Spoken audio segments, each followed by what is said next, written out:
FMC Fast Chat takes you inside the news so you can be in the know in 30 minutes. Hosted by Fair Media Council CEO and Executive Director Jaci Clement, Fast Chat features notables in news, media, and business. This is Jaci Clement, CEO and Executive Director of the Fair Media Council. The following discussion took place as part of the Fair Media Council's annual event, the News Conference, Real and Powerful. Here's your chance to go inside the news, to learn how the news media covers gun violence in America and how communities are responding to the news. This discussion features Abene Clayton, lead reporter for The Guardian's Guns and Lies in America series, who also specializes in covering community-based gun violence. Claire Molloy, a student journalist at Indiana University, who has covered gun violence since high school and has experienced a lockdown situation. And Dr. Jose Prince, executive sponsor of the Northwell Center for Gun Violence Prevention.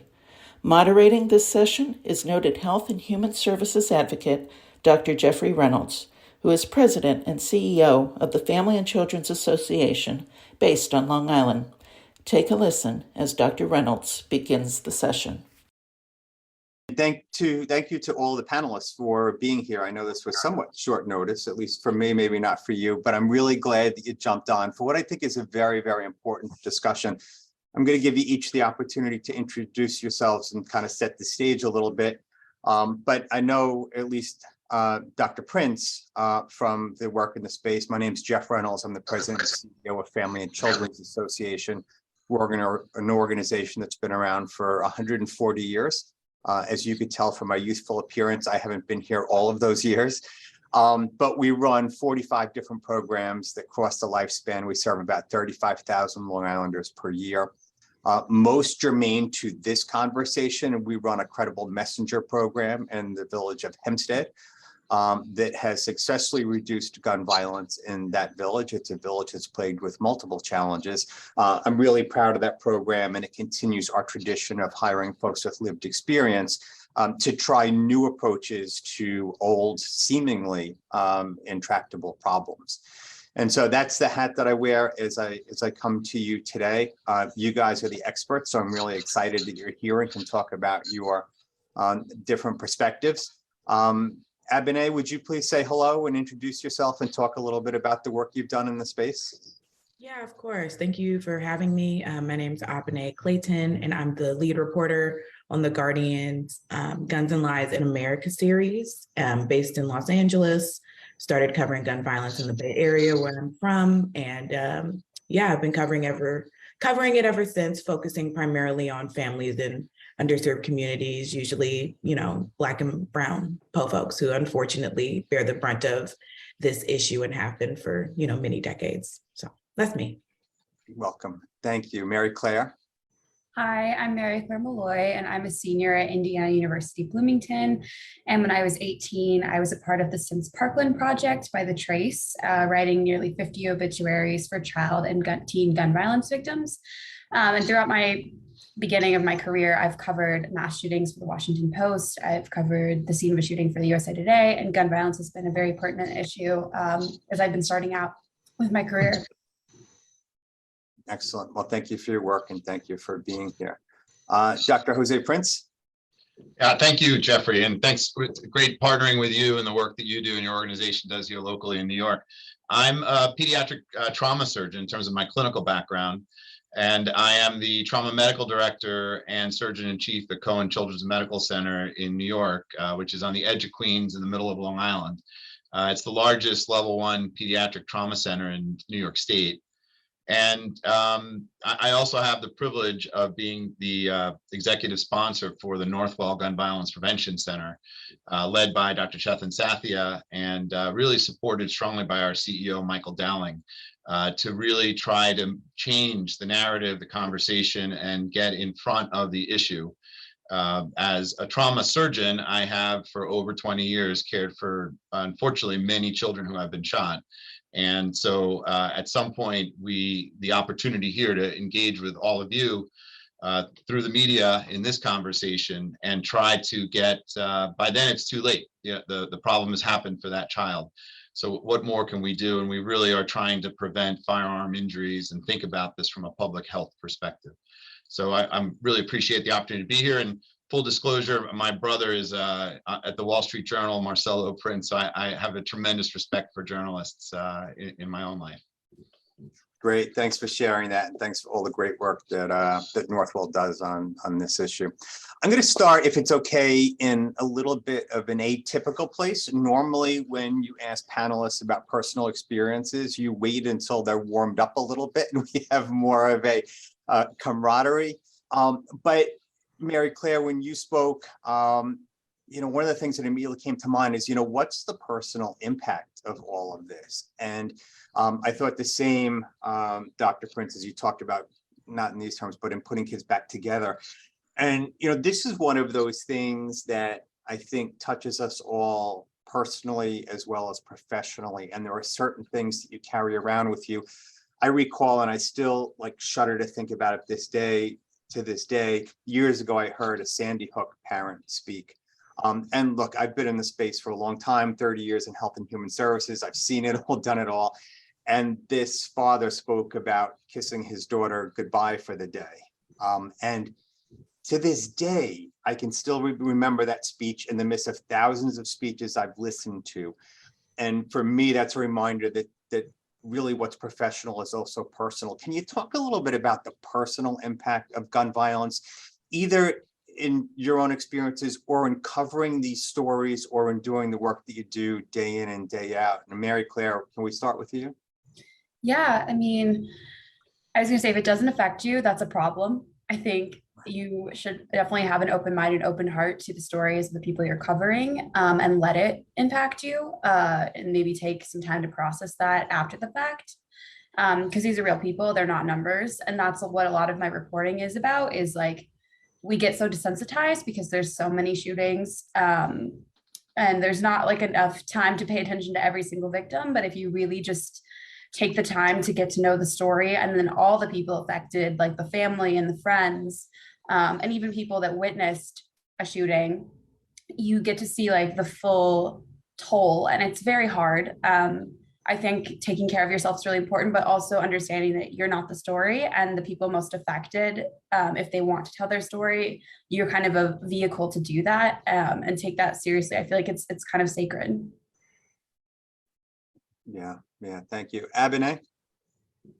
Yeah, I mean, I came to gun violence reporting not even knowing it was a beat I could select. It just kind of came by virtue of the local reporting I was doing when I was still in college, whether it was like a community garden or a ballot measure. Like, it always came back to, maybe this will lead to more money for these programs that will ultimately end gun violence. You know, it didn't have to be top of mind, but by virtue of what was going on, it was necessary, you know? So capturing that in my reporting was not necessarily me being like, oh, this is how I kind of make my mark in gun violence reporting. It was just the truth of my community. And I mean, you know, growing up, I don't know if everyone knows Richmond, California. It seems like we've got some East Coasters in the building, but being from there, like, I'm just used to, like, gun violence was just so kind of regular, you know. I started losing people that I know, friends, et cetera, in high school. And it just felt like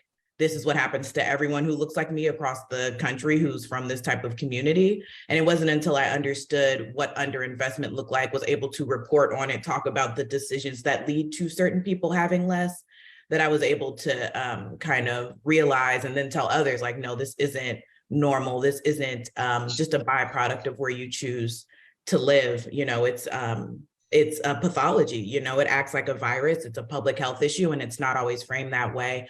So I have, you know, I could go on and on about like personal kind of feelings and attachments to this beat. But yeah, I think I'll kind of end on it just being necessary for the community that I was covering, and ended up having a lot of national resonance. Great, thank you. And Dr. Prince? Yeah, I agree with Abene. There's so many ways to think about this from a personal point of view. I I have many children that I have cared for that have died from gun violence. I have children that I've cared for who have found a loaded weapon and shot themselves, or been shot by a sibling unintentionally because there was an unsafe firearm in the home. And now you have a 3-year-old who shot themselves or shot a sibling. I have personally had friends who committed suicide with firearms. Now that I'm in the age range as a white man, which is the demographic that suffers a large amount of that kind of firearm violence. Each child that comes in, I'm the father of 3 children. And so, you know, like so much of life, my own growth and maturity and hopefully trying to be a better person, a better doctor, a better father, mirrors that. So I now have teenagers. So I see the teenagers who come in who are Black and brown, and by disproportionately in terms of that profile for firearm injury. And I see my child in what I see before me and the tremendous tragedy that unfolds. And there is a part that you, as a surgeon, you compartmentalize. You cannot take it to heart at that moment. We do a lot of work to help as best we can deal with the second victim aspect of this for the nurses, the caretakers involved. I guess someday I will have a more full recounting of this aspect of my life. Certainly earlier in my life when I was a younger surgeon, there's an adrenaline rush and you see the positive. You're coming in to try to help save someone's life. I think the older I've become, I see the less that and much more just the tremendous tragedy of what a bullet can do in a second. I feel more of the sorrow, I think, now for that part of it. And I think the other part I would just say is that often there's the element of at the scene, which is maybe what reporters often see. There's the element that the TV sensationalizes, where they are in the ER with us as we're doing all this stuff. What I don't know that we talk about as much is the paralyzed 15-year-old who will never walk again, who I will then walk around and see, or my team will see every day for weeks, will get shipped off to a rehab facility and whose life is forever changed that way. Death is a tremendous loss for any of us, but there are these other deaths where you live on, and that dream and a life that someone imagined when they held a baby, which I think all of us as parents begin with, is forever gone. And I think those are the stories that and how we latch onto those stories to make us realize there is nobody listening, and there is nobody in this country that in some way has not personally been affected by gun violence. You may not appreciate it if you're able to somehow block it off, but someone you know, or someone within range that you know, has absolutely been directly impacted by gun violence. So then the question really becomes, how come we're not making more progress, right? So we all see the data, we see the numbers. You know, last week we had a 6-year-old who shot a teacher fatally, not a district that was immune to gun violence in the past.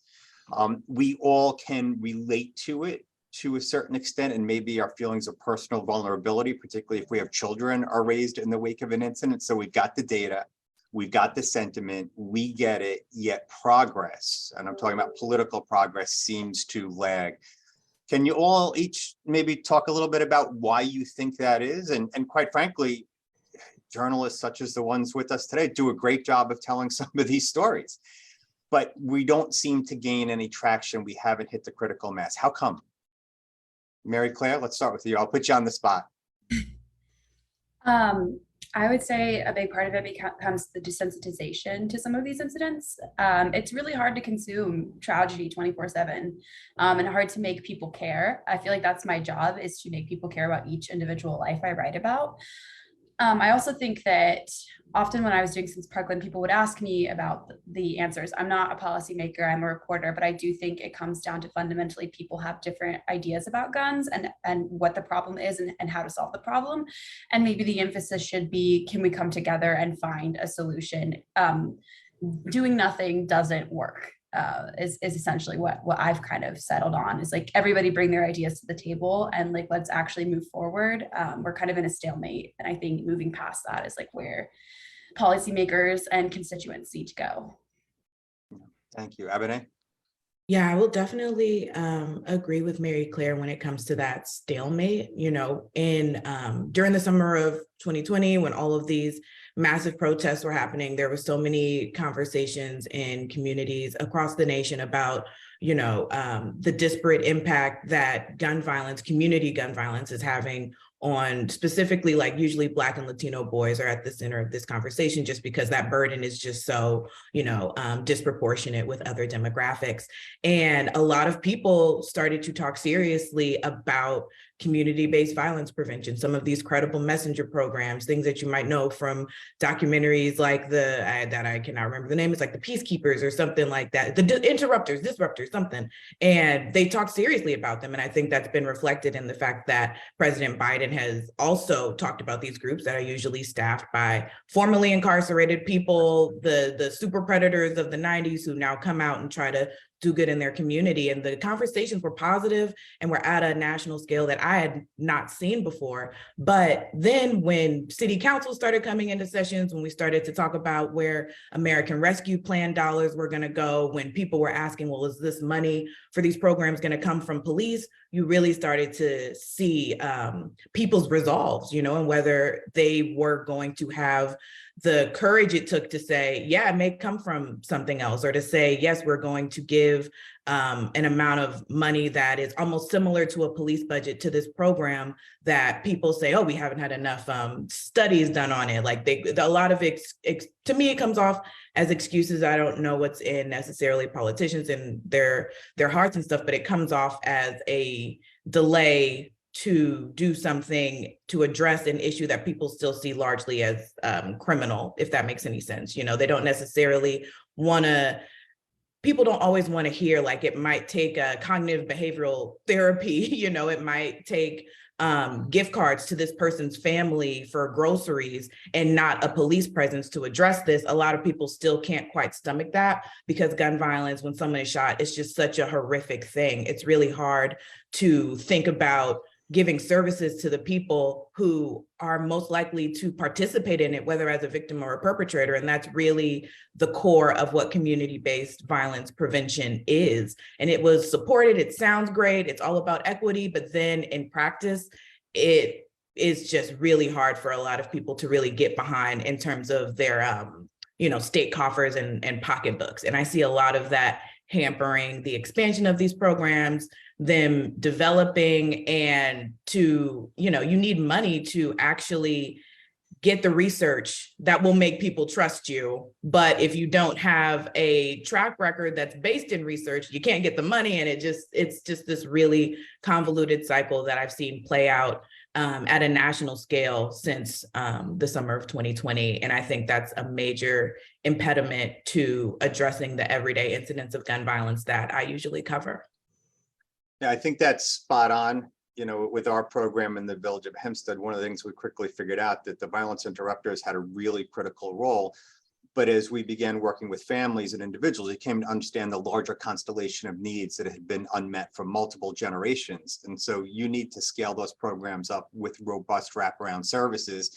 If you begin going into communities and say, hey, we just want you to put down the guns, versus we want to help you and support you in terms of getting a job and getting self-sufficient and being able to access childcare and all of those other services, then it's just another approach in communities that have been neglected for far too long. And so it's not only the money associated with those violence interrupters, it's also the wraparound services that have to go along with this, that again are addressing needs that have been forgotten about or ignored for multiple generations. Jose, I'm wondering if you could talk a little bit, because I think, and I have spoken to Mike Dowling about this, I think Northwell's approach to this as a public health problem begins to depoliticize and probably is an approach to try to break down that stalemate that exists between folks on either side of gun safety legislation. I'm wondering if you could talk a little bit about how you guys came up with the approach, how it's working, pushing it out, and whether I'm right in saying that's an attempt to break some of the logjam that seems to be happening. No, Jeff, I think you're spot on. That's actually where I was going to go with the comment, which is to say, I think one of the log jams. So first, I do think we've made it on the political level some progress, right? Obviously, with the legislation this past summer that was signed into effect by President Biden, but it's not as much. It's not complete. It's not all the way. It doesn't. But if we get bogged down on the Second Amendment, I think that will create an intransigence that will not really result in us accomplishing much. And so we have very much framed it from a public health point of view, and thinking about then using that approach to use the different tools, thoughts about how you try to tackle any other public health problem. And when we think about it in that context, you think about things like car safety. You know, after the Eisenhower highway system was built in the 1950s to defend us against the Soviet Union landing Red Dawn in the middle of Iowa, we created a new health problem for this country of high-speed motor vehicle collisions. And the number of deaths and fatalities in the 1950s and 60s skyrocketed from cars. We responded to that from a public policy point of view. People had to give up a different view of what it meant to get a car, but you can't buy a car without a seatbelt in it now. It's just not possible. So when you think about public problems, public health problems, framing it that way, thinking about it over a long-term solution, smoking, another thing that we've come a long way that looks very different than when I grew up in terms of what it means. Problems that you think, what are the odds that you'll ever eliminate this from our society? There's too many guns out there. We can't do anything. There's more guns than humans in our country. So I think there's a few aspects to our program. One is trying to very much engage community organizations like your own and others that understand that the needs and the problem look different in each community, that there's not necessarily a one solution for this, and that we need to engage then in that aspect of it. I think talking about things like firearm safety, making it a parent-to-parent conversation. So Northwell put out an ad, which we made available to all health systems out there, and others are taking and using it, where we likened dropping off a child to a home with a tiger in the background, and trying to encourage families to have that direct conversation, consumer to consumer, around safety from a different perspective, and trying to frame it that way. You'd ask about peanuts, right? If you were worried that your kid had a peanut allergy. How do you change the conversation? It's not about the Second Amendment. It's about firearm safety. It's about people who are at risk of hurting themselves or hurting somebody else, identifying them, helping them. So Northwell is also engaged with significant efforts in multiple school districts on Long Island. My own is an example in Rockville Center, with the work of Gina Marie Bounds and others to try to get mental health services closer to the point of care of need for kids in school who are stressed. So again, a very different phenomenon. School shootings, very different than suicide at home, very different than gang violence, interpersonal violence, domestic violence. Each of them trying to engage the different avenues. Faith-based organizations where they have a place in the different communities and in our different lives. I think I'm touching on a few different aspects, but trying to leverage media, trying to use organizations that already have been doing this work for a long time and joining into them. And as stewards of the community ourselves, because healthcare in and of itself is a different voice that has not necessarily been a part of this in the past. And so one of the things Michael Dowling's been very effective at doing is getting other CEOs from across the country to join in, because we're often the largest employer in a neighborhood. So trying to address other aspects. In New York State, we're the largest employer in the state. Leveraging that, it matters from an employee safety point of view. We've had our own employees shot in our environments. How do you protect people in our spaces? There's many different parts of this that need to be engaged as an organization, and then leveraging other aspects. So I just want to add, I think other groups are thinking about other ways. So when you think about credit card transactions and the conversation that was going on with how firearms are purchased or bullets are bought, I think there are a lot of things that don't have to purely depend on the government to accomplish them. So I think to the extent that healthcare thinks about our piece, how do we function? When you get corporate infrastructure to think about their roles and what they can do and good governance there. And then you have, yes, the government and policy parts that are important to enter into the conversation. The last piece I would say is, just like any public health problem, is research. we don't know the extent of our problem until we dive in and really understand it. And because there's been such a shortage of funding to understand gun injuries, firearm injury, gun violence, really just it's relied on a lot of disparate organizations to do the best they can, and the media to track what happens out there. Really the opportunity to have an organized research framework and then use that research to inform what we do. So we have engaged in our ERs where we now ask in a pilot research project that's funded by the NIH, led by Dr. Sathya and my team, to ask about the right way of asking about firearm safety. So clearly just the way you ask the question can frame the response potentially and block you from getting to what you want to accomplish, which is firearm safety. And maybe it looks different when I ask a young person, an older person about firearm safety and what they do in their home. What's the right way to engage? So all of those different aspects, I think, are part of what we're trying to bring to bear from a public health point of view. Great, I appreciate it. Abene, I want to go back to something that you said earlier, and both you and Mary Claire used the word desensitization. And I want to just delve into a little bit, kind of the aspects of this in Black and brown communities where there's a perception that gun violence, well, in some cases it's true, where gun violence is actually pretty rampant and has become an acceptable reality. I'm wondering if you think, and I'm kind of setting you up here, right?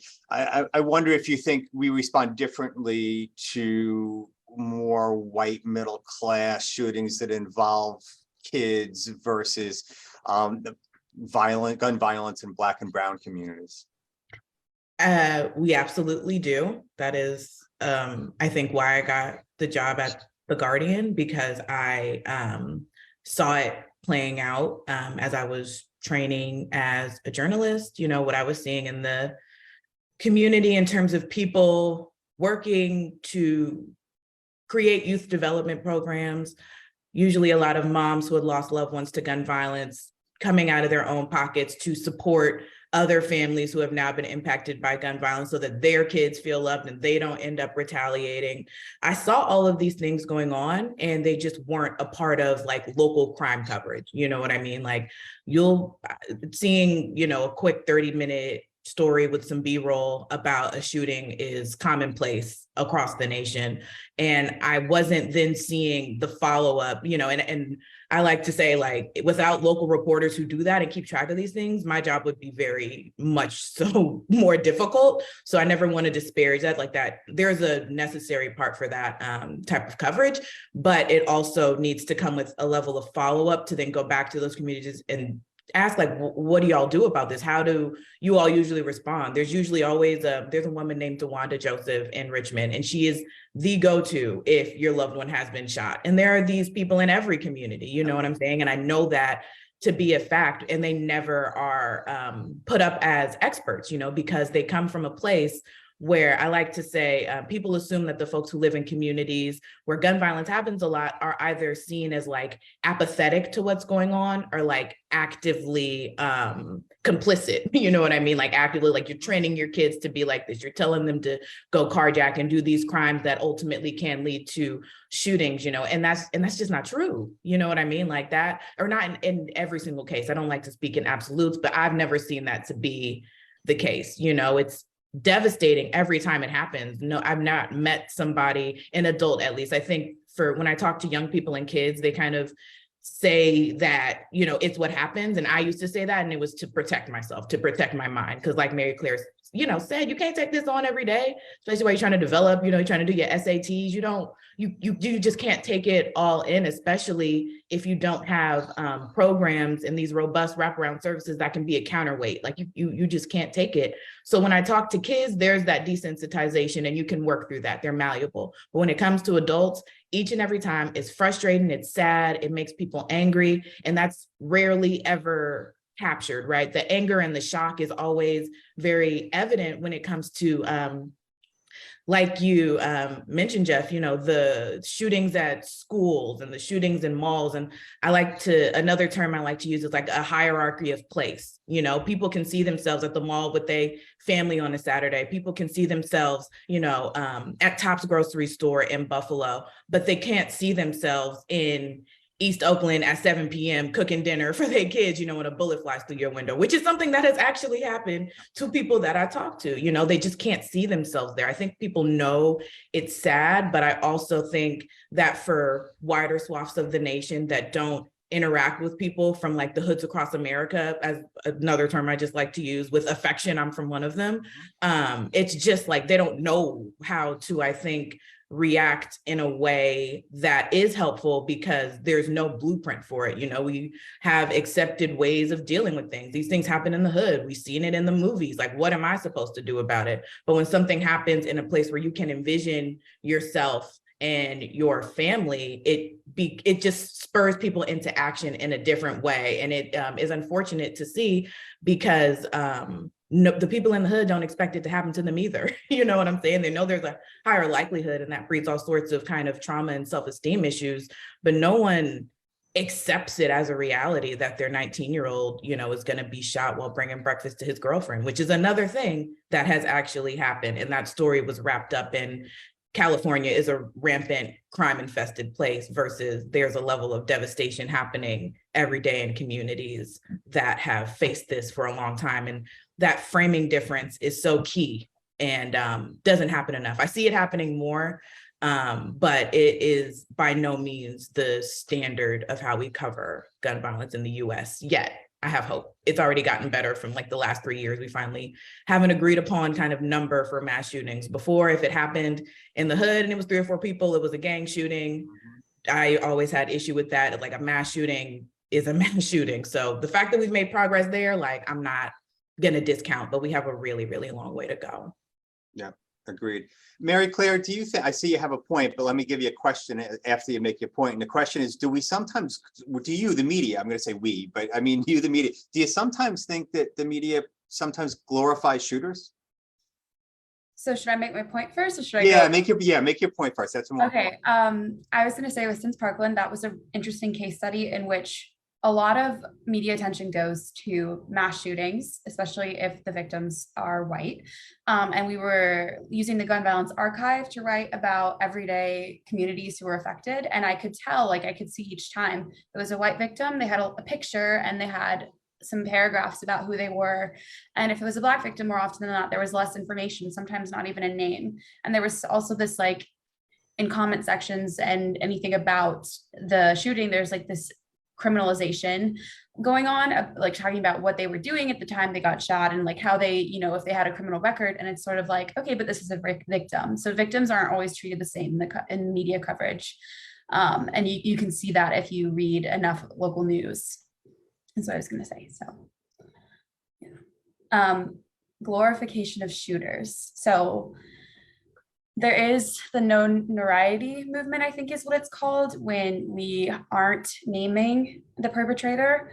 It's more about putting emphasis, I think, on the victims. And I think that's important to do. Obviously, people are going to be curious about who this person was. How did they get to this place to open fire in a mall or a school or any other public place? And I think the important thing that we can discuss about them is, like, how did this happen? Like, what was their access to weapons? What was, like, any intervention, like preventative measures we can learn from this?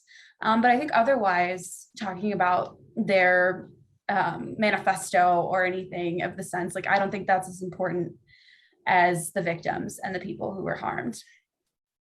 Thank you. Abene, I'm not sure if you know, but someone just removed shoes from your home behind you. Presumably you know that person. I do. He is my wonderful boyfriend who hid in the room until I was done making my very long point. So he had to go to work. It was a great point. I just wanted to give you a heads up in case.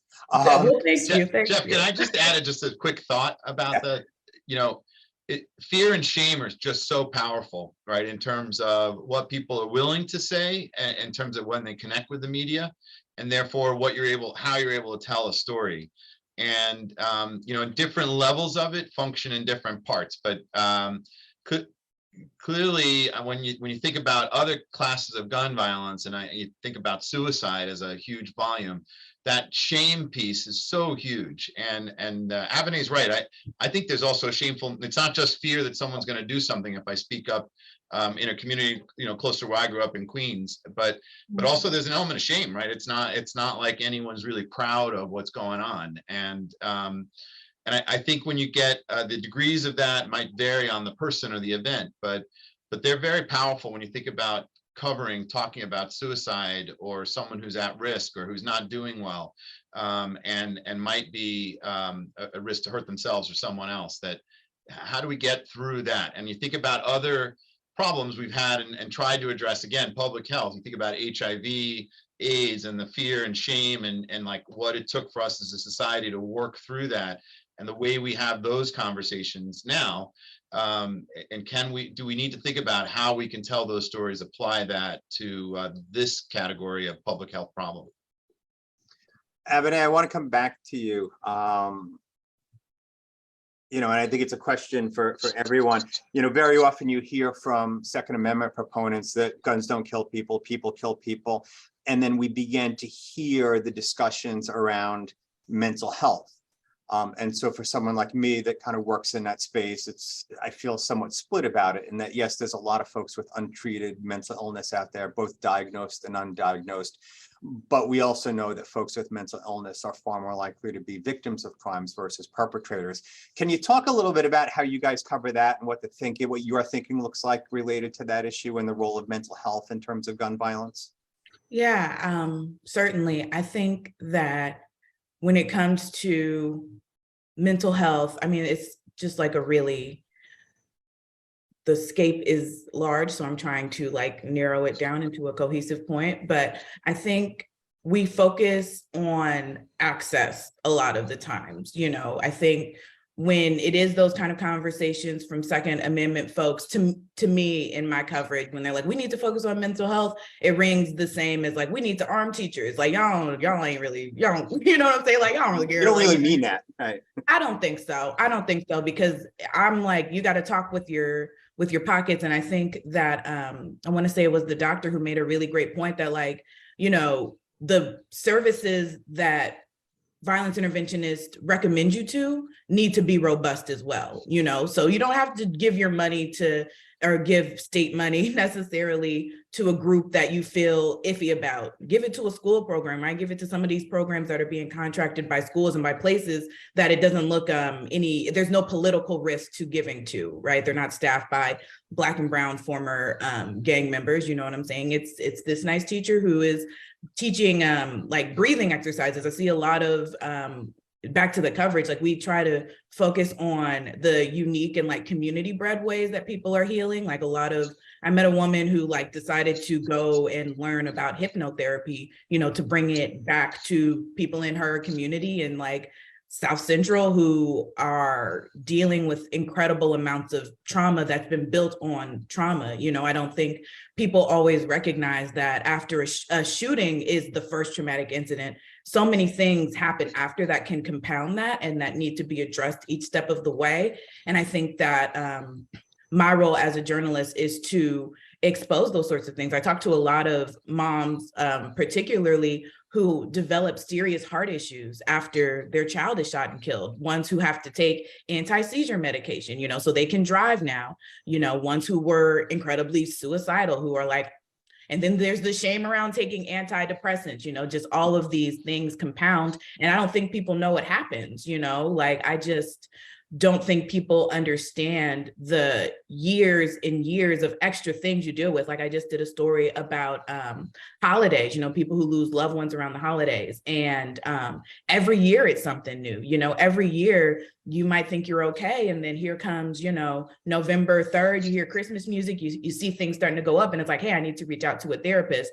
And people don't necessarily understand that happens. So I feel the conversation around mental health ends up being very narrowly focused on stopping or kind of intervening with would be the kind of lone wolf stereotype mass shooters. And when it comes to mental health for the people who are subject to the most community gun violence, it still is kind of narrowly focused on aftercare at a school, something happens in the community, you deploy some extra time for folks to go to counselors. And then it's kind of what else do? We have to kind of get back with the program. And I think that by covering the human stories of what people deal with in the months and years after a traumatic shooting incident, we can then help set an agenda on what needs to be funded, what needs to be offered by like a victim services provider in a city. You know, what sort of things should they be tapping? You know, what sort of kind of mechanisms or levers should they be pulling? What sort of questions should they be asking, knowing that years and months down the line, these issues will continue to harm people and can continue the cycle of violence if left, you know, unaddressed. Jose, did you want to build on that?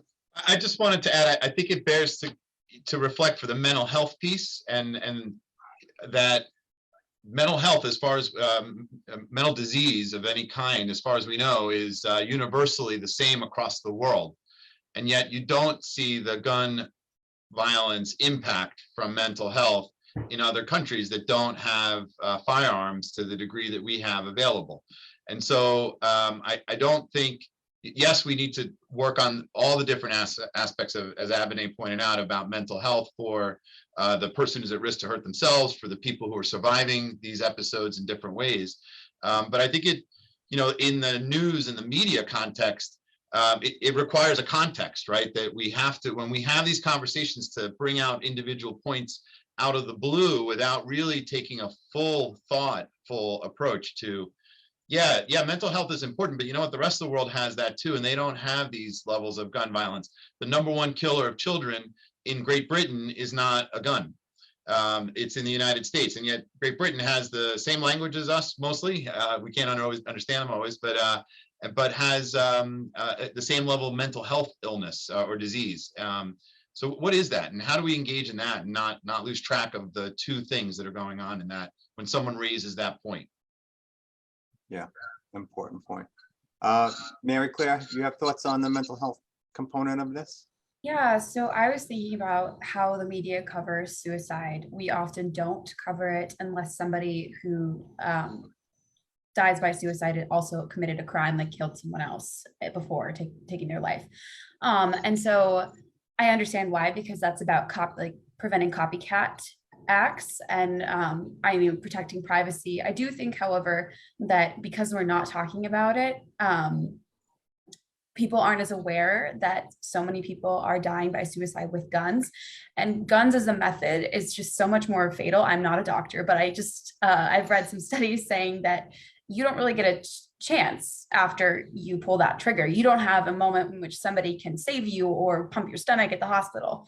So I think journalists, that is an area where everyone's nervous to cause more harm, and somehow we're going to have to think about how we can cover these issues without perpetuating harm, but also acknowledging the fatality and like the problem with access to weapons for people who are suicidal. Thank you. That's important insight.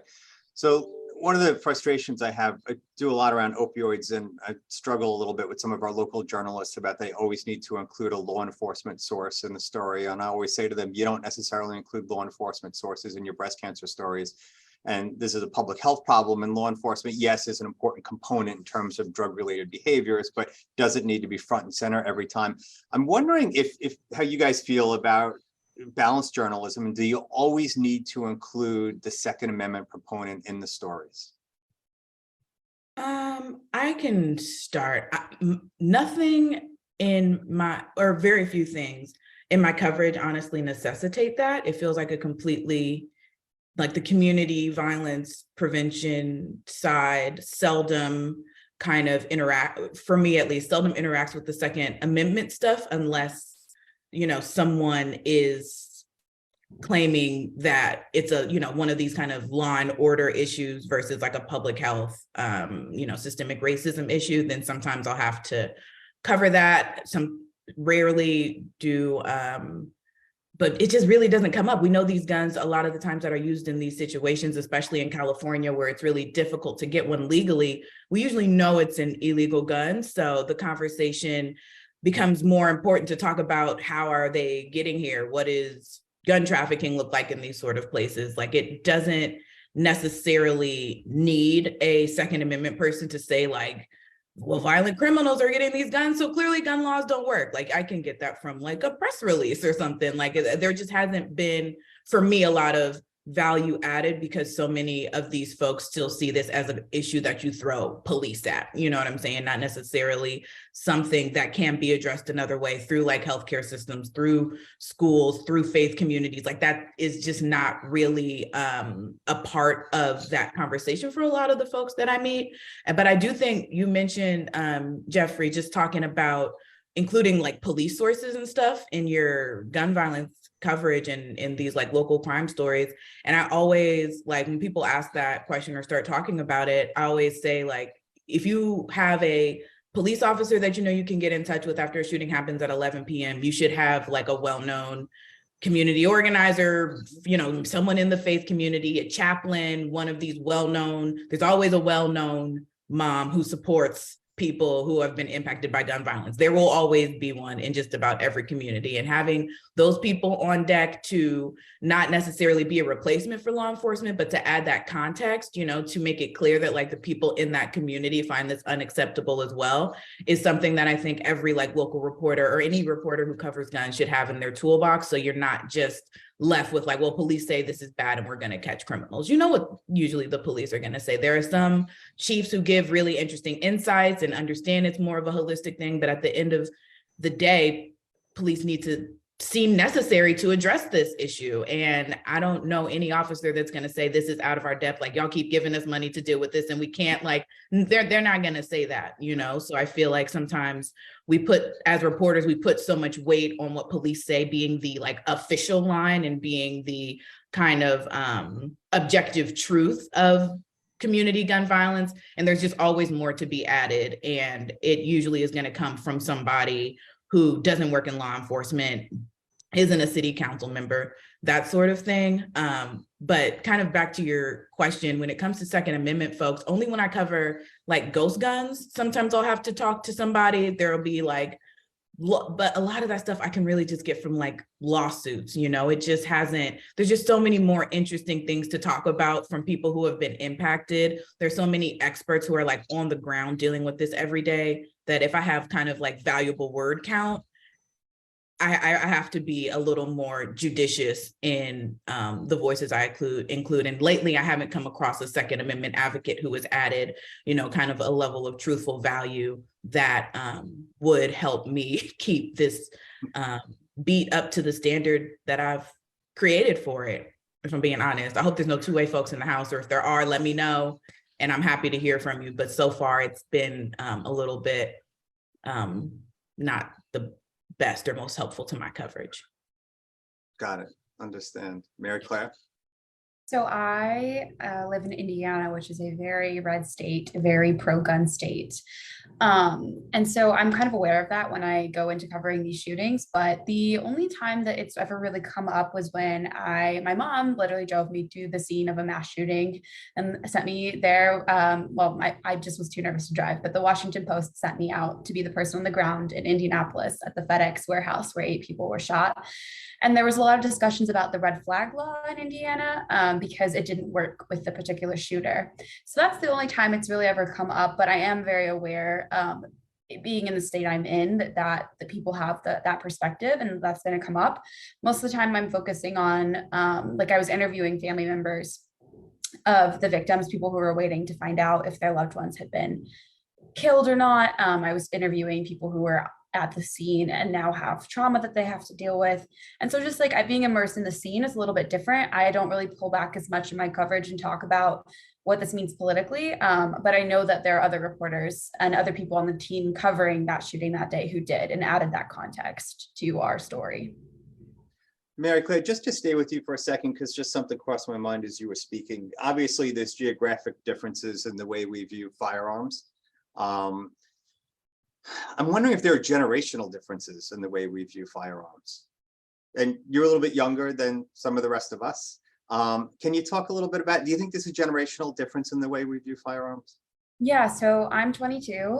10 years ago was Sandy Hook, and that was kind of when I was 12, and that's kind of when it like hit my consciousness that this was happening.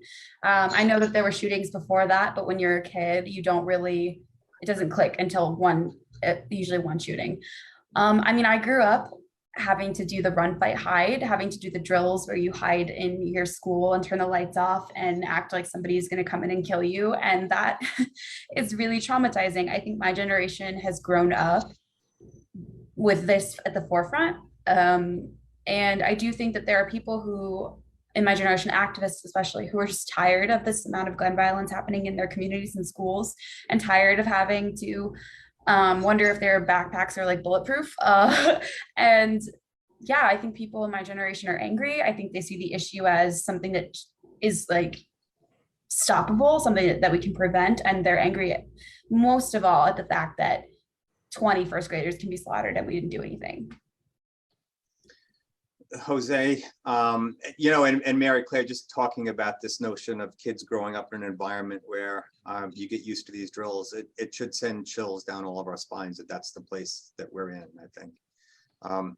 Does for me anyway. Yeah, absolutely. I mean, I've had my kids in lockdowns from a shooter in the Hempstead area where they, in their area for, so, you know, live lockdowns, but so I've seen it through the lens of my children. I've seen it as a parent who gets the notification that your child is in lockdown and you cannot access them.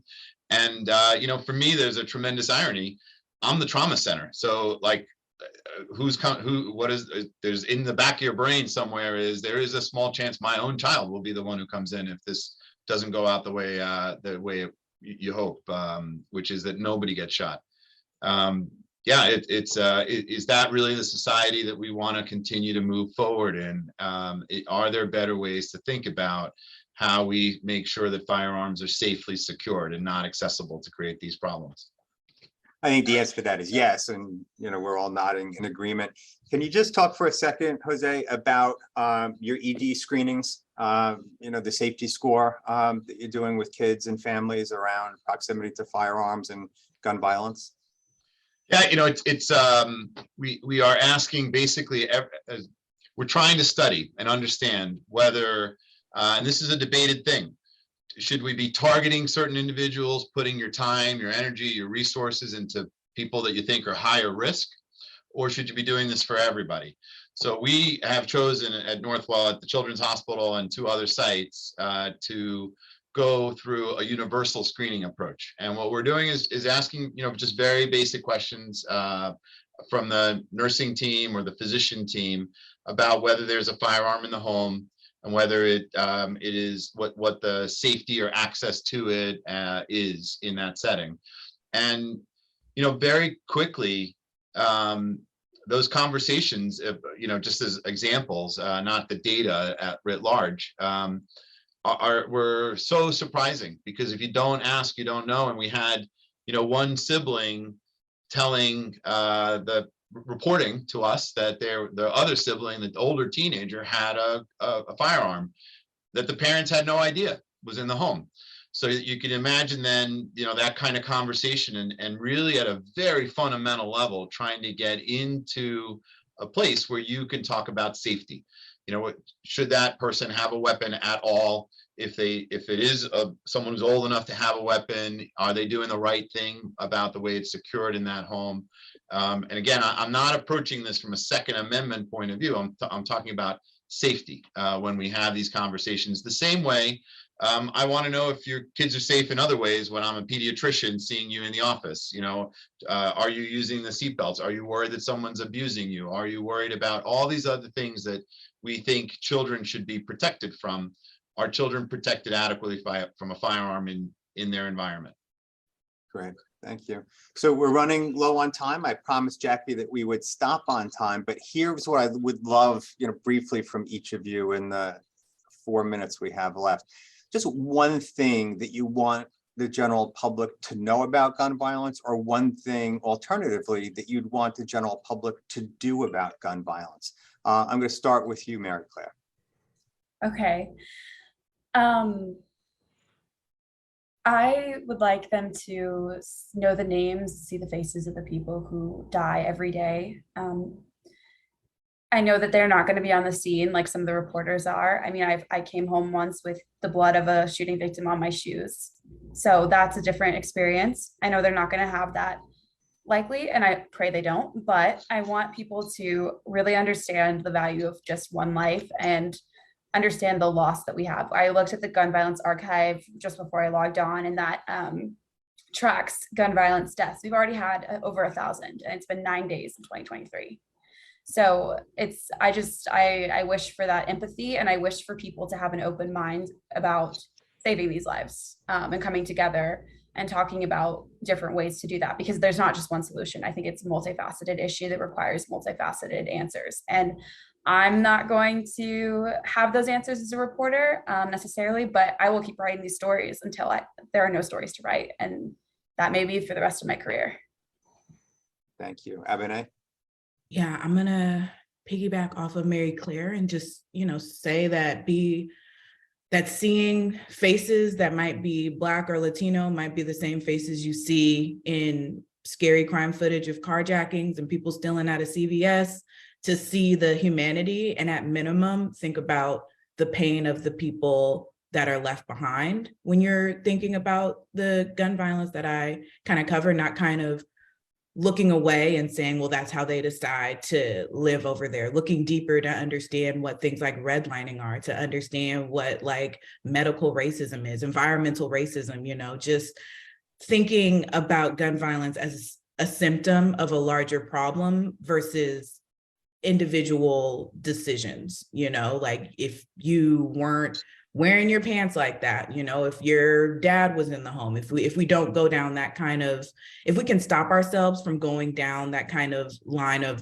what comes off to me as like excuse making, then I think people will be more open to really, I always come back to money, to having money go towards holistic efforts to prevent violence and to respond to it. And if you don't see the people who are most likely to be killed as like fully human, then it's not going to happen. So I would hope that stories like mine and what Mary Claire puts out can encourage people to see that humanity and feel the desire to do something, even when it's not a high profile mass shooting. Great. Thank you, Abene. And Dr. Prince, you got the last word. Thanks, Jeff. I'll go with the public health approach, although I completely appreciate the message. I would say the 5 L's. If you have a firearm or access, is it locked? Do you know if it's loaded? Are you feeling low? Does a little child have access to it? And are you a learned user? Do you know what you're doing with a firearm? And I think that if I think from very simply, briefly, things that I would want out there in the community for people to think about a firearm that way. Thank you. You guys have been great. Mary Claire Molloy, Abene Clayton, Dr. Jose Prince, you guys have all brought something really rich and incredible to this conversation. So I thank you for that. I also thank you for your work. These are important stories that need to be told. It's vital work. It's one of the most pressing problems that we have in our community and communities across the United States.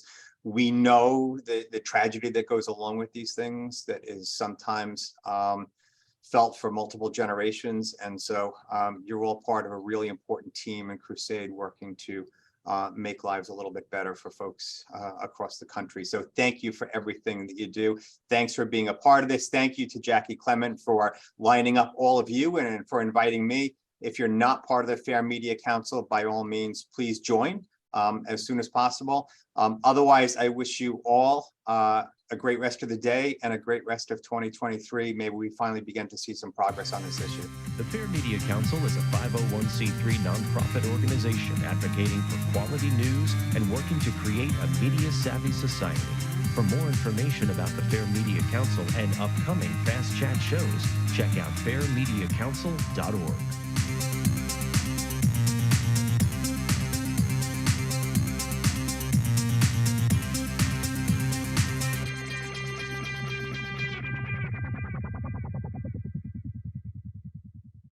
This podcast is a part of the C-Suite Radio Network. For more top business podcasts, visit c-suiteradio.com.